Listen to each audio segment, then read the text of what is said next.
আল্লাহর হাবিব সাল্লাল্লাহু আলাইহি ওয়া আলিহি ওয়াসাল্লাম একবার একটা যুদ্ধ থেকে ফেরার পথে মরুভূমির মাঝখানে সেনাবাহিনীকে থামিয়ে বিশ্রামের ঘোষণা দিলেন যে তোমরা একটু বিশ্রাম নাও।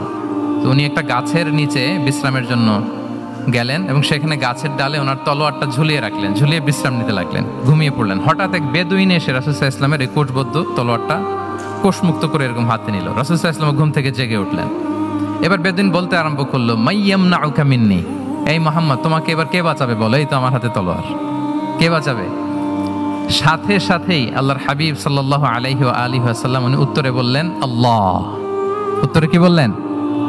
কোনো চিন্তা ভাবনা নাই যে ওরে আঘাত করা যায় কিনা পাল্টা, বা কোনোভাবে ওর কনফিডেন্স ডাউন করা যায় কিনা, এদিক সেদিক কারো সাপোর্ট চাওয়া যায় কিনা, কোনো দিকে না তাকিয়ে কি বললেন? আওয়াজ করে বলুন সবাই, কি বললেন? আল্লাহ। তাহলে এই যে this is the powerful example of god centric mindset. সবসময় তিনি আল্লাহ কেন্দ্রিক ছিলেন। সবসময় কি ছিলেন? আল্লাহ কেন্দ্রিক ছিলেন। যে কোনো পরিস্থিতিতে তিনি আল্লাহ যে আমার সাথে আছেন এটা কল্পনা করতেন।